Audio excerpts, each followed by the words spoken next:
娱乐至死，金钱至上，一日一更的圈妹又来了，又彻底见证内娱近代史的变迁了。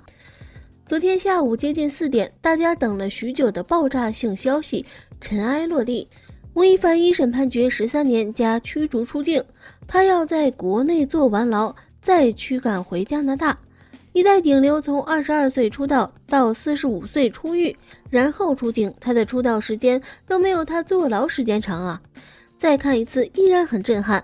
当年吴亦凡作为赴韩务工人员之一，他是 EXO 里面第一个回国发展的人。2014年吴亦凡解约回国，15年一部有一个地方只有我们知道成为他归国后拍摄的影视处女作。搭上徐静蕾后，吴亦凡的资源水涨船高，进入金圈，还认识了华谊第一任经纪人宗帅。走个机场被人山人海的粉丝围得水泄不通，随便一个动作撩一下头发，动图都能被粉丝称之为绝美神颜，抱着反复传阅观看，要多风光有多风光。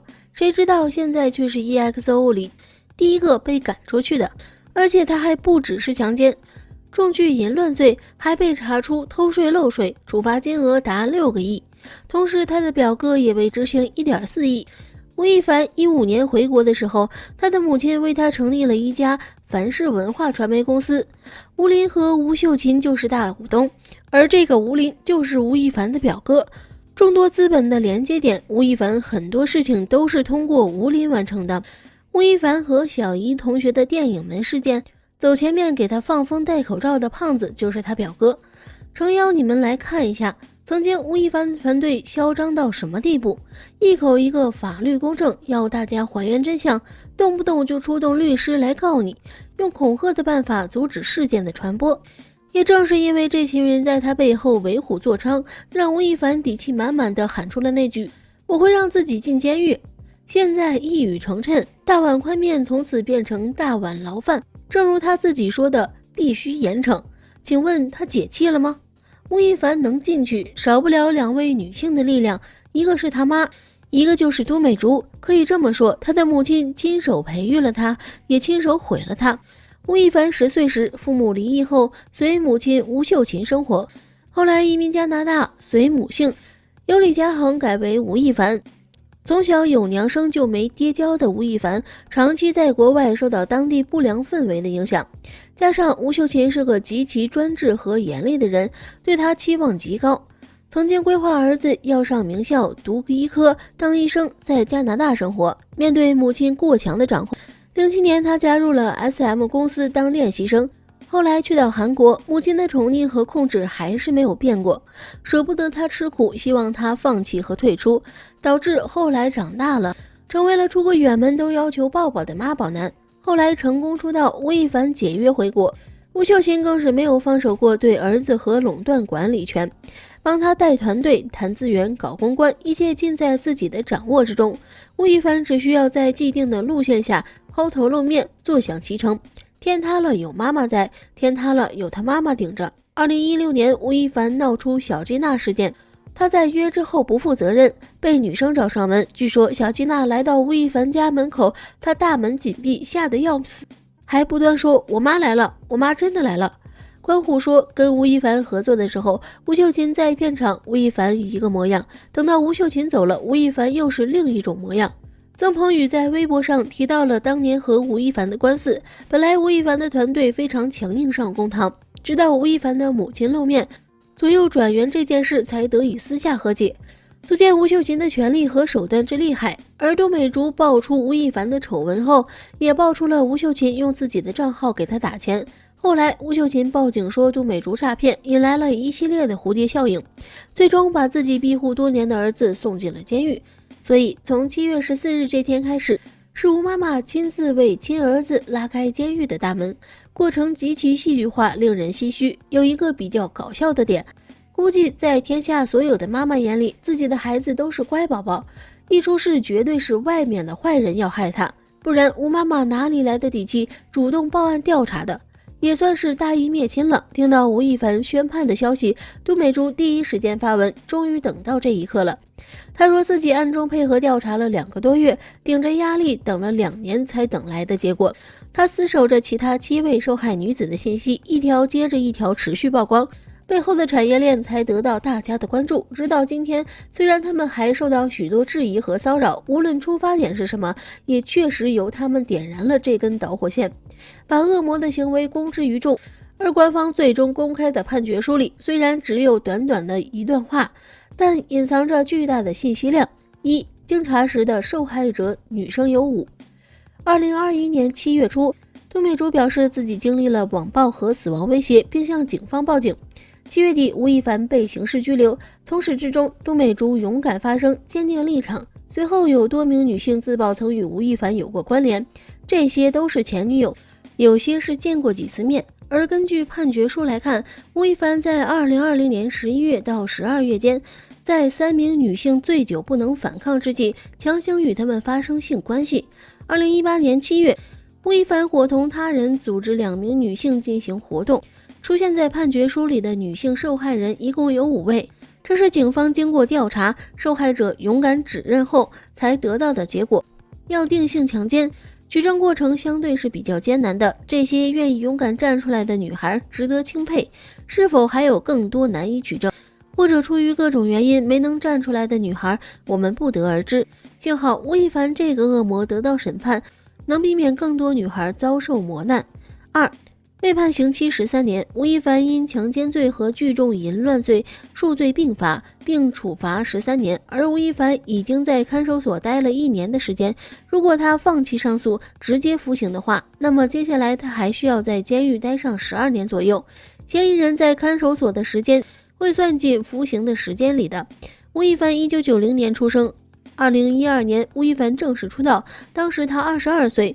2014年，吴亦凡向韩国经纪公司提出解约，随后回到国内发展，还一跃成为了当时的4大顶流之一。2021年，吴亦凡被抓，他31岁。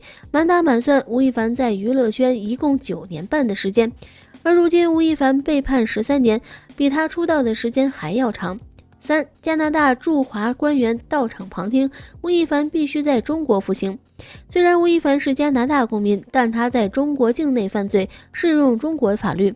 可是说到底，他还是加拿大人，所以加拿大方面也会到场。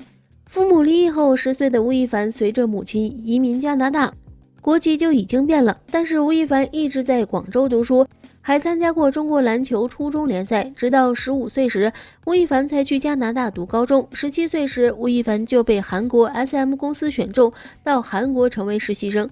虽然吴亦凡是加拿大人，但他在加拿大生活的时间相当有限。还有一点值得提到的是，中国并没有和加拿大签署移管被判刑人条约，也就是说，吴亦凡在中国犯罪被判刑，就得老老实实在中国蹲监狱。4、吴亦凡出狱时45岁左右，将驱逐出境。根据时间推算，在不减刑的情况下，吴亦凡服狱出刑的年纪大概在45岁左右。同时，对于这种犯罪情节特别严重的外国公民将驱逐出境。人到中年的吴亦凡将回到生活过去几年的加拿大。5、吴亦凡偷税漏税被罚6亿元。据报道，吴亦凡在2019年至2020年期间偷逃税款达0.95亿元，少缴税款0.84亿元。吴亦凡除了补交税款外，还得缴纳滞纳金和罚款，所有数额加起来一共6亿元。而这6亿元还不包括解约品牌正在对吴亦凡进行的一系列索赔官司。如果所有钱加在一起，大概率让吴亦凡变成穷光蛋。也就是说，45岁的吴亦凡服刑完毕后，身无分文被驱逐回加拿大。如果他的父母还有能力，说不定还能继续抚养这个儿子。恶人有恶报，人生山顶跌入海沟，这都是吴亦凡自作自受。对于吴亦凡的宣判，很多人长舒一口气，认为这是法律的胜利。放宽心的同时，又忍不住好奇，吴亦凡入狱服刑，明星会是什么待遇？衣食住行，吴亦凡的服装再也不是潮流前线，想把囚服穿出时尚的感觉，狱警也不允许。服刑人员的球衣是经久不变的灰色，就像服刑的人生失去了色彩，各种手插口袋、T 台走秀的 pose 都不用摆了。监狱里站有站姿，坐有坐姿，吃的方面也不用过多的期盼，大碗宽面没有，大碗牢饭但是跑不了。很多监狱为防止狱内冲突，禁止服刑人员使用筷子，面条都是用塑料勺子。勺子很软，挑面很难。这种用勺子吃面的生活，吴亦凡恐怕得忍受10年。住宿条件全国统一，上下铺，单人床，棉被褥。睡惯席梦思的吴亦凡必须接受这种简陋生活。出行只限于监视到厂区，基本在500米以内。吴亦凡之前还连续3年参加 NBA 名人赛，对位过麦迪等球星，现在只能在狱内篮球赛中对位社会大哥。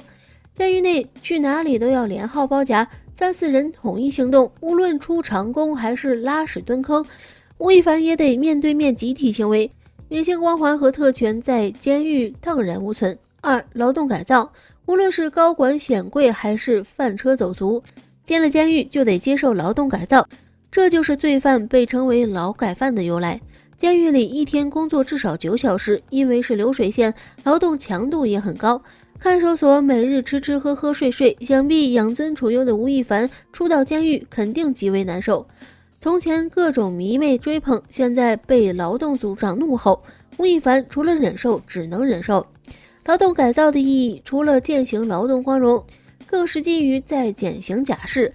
所以为了多赚取分数，早日回家，吴亦凡必须拼命劳动，运营的好，刑期过半就能假释，兴许再有5年，凡凡就可以恢复自由身。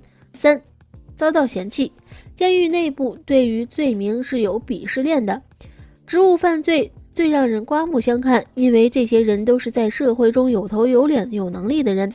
经济犯罪最为广泛，为名利犯罪的人大家习以为常，唯有猥亵罪、强奸罪、轮奸罪，凡是和女生沾边的犯罪都为人所不齿。是的，你没有看错，欺负女人进监狱的其他服刑人员同样看不起，大家会嘲笑、鄙夷，动手就算了，毕竟不是20年前的监狱。但是涉及侵犯女性犯罪的人进监狱后，自己也会觉得抬不起头来，这可能是男人虚荣心作祟的缘故。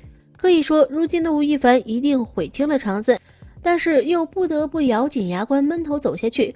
监狱就是这样，你不来的时候，它就像传说一样虚幻缥缈；你走进来后，只能用36度的肉体去感受铁窗冰冷的温度。吴亦凡被判13年，现在这个结果只是1审，还可以2审。如果他继续上诉，在2审证据确凿，依然会维持原判。今年32岁，出来是2035年，那个时候已经45岁了。最后点一首大碗牢饭给签子吧，在里面好好工作，听了扣1，佛祖原谅你们。好了，今天的视频就到这里了。如果喜欢圈妹的视频，就请多多订阅和关注哦。